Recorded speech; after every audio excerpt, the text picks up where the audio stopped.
Здравствуйте, с вами Велобаза. В этом видео мне бы хотелось поговорить про сгон и разгон вилок. Конкретно на примере вилки RockShox Spike.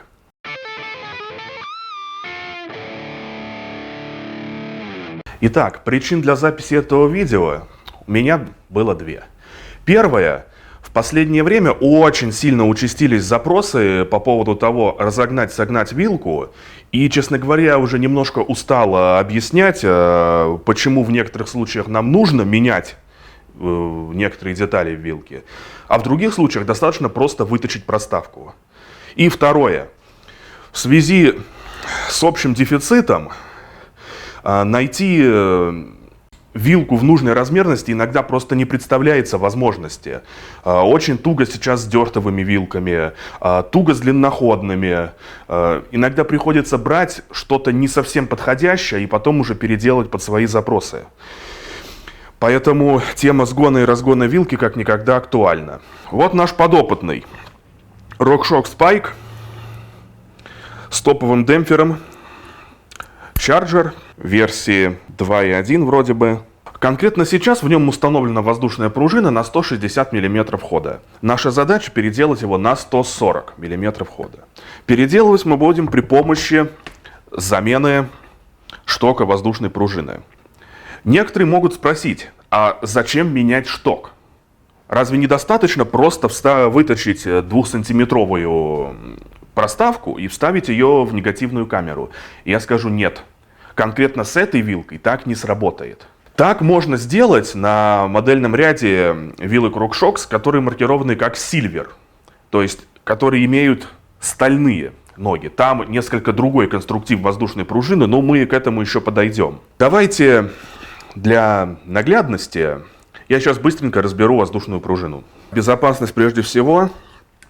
Обязательно спускайте давление.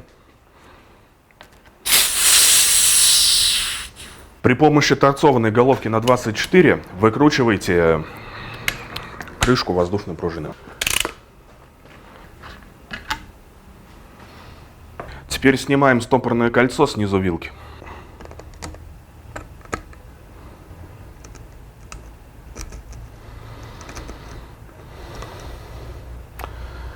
Будьте очень осторожны, когда вынимаете его вдоль рабочего штока. После можно выдергивать воздушную пружину. Опа. Раз уж мы открыли воздушную пружину, не вижу смысла ее не почистить. Теперь нам потребуется макросъемка. Я попрошу нашего оператора немножко мне посодействовать. Все дело вот в этой маленькой проточке внутри ноги. И чтобы понять ее назначение, нужно представить себе, как работает воздушная пружина под названием Solo Air.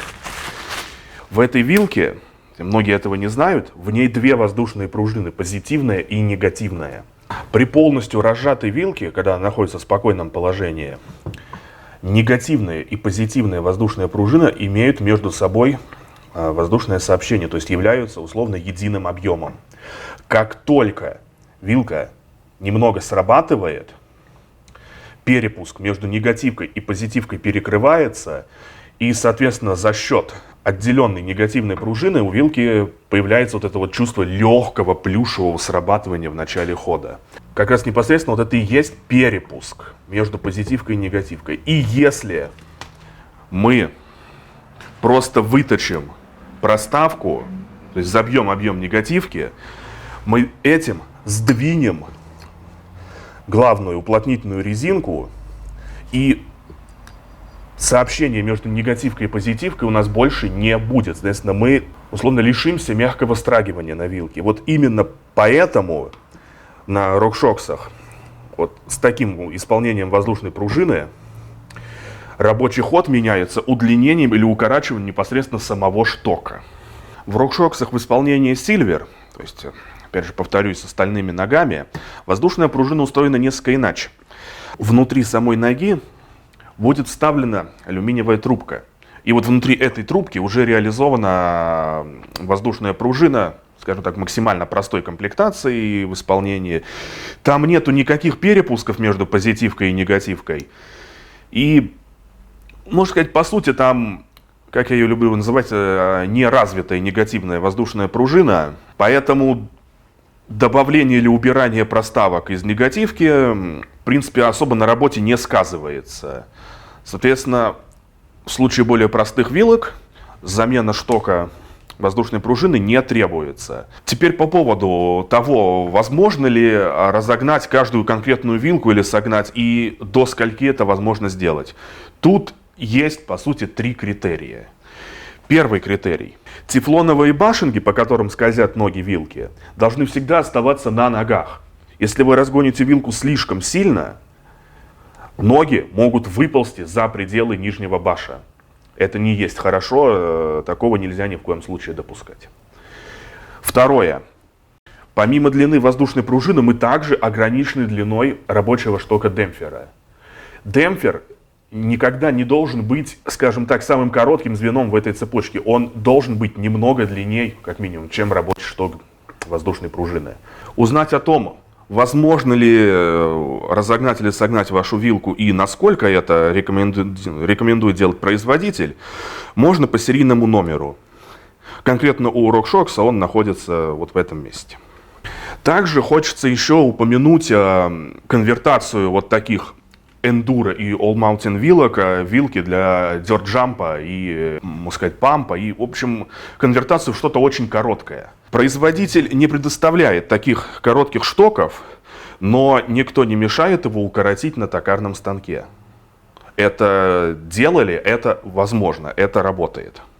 Итак, но не одним RockShox единый, существует еще множество разнообразных вилок. Вкратце можно пробежаться так. У воздушных фоксов, у которых воздушка реализована по тому же принципу, что и у RockShox с проточкой, действия те же самые. Замена. У всех вилок, где негативная воздушная пружина реализована при помощи витой стальной, проставки более чем работают.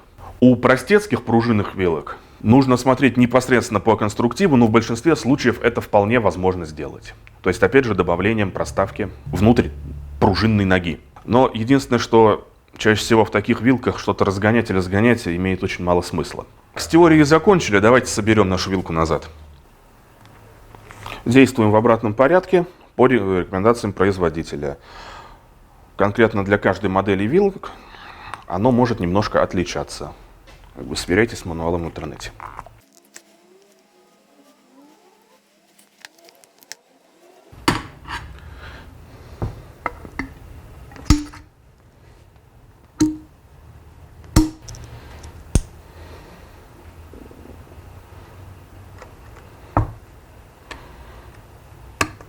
Токены для уменьшения объема воздушной камеры. При сильном разгоне вилки и наличии большого количества токенов для прогрессии существует вероятность того, что шток воздушной пружины может дойти и коснуться их. Поэтому вот этот момент тоже нужно учитывать.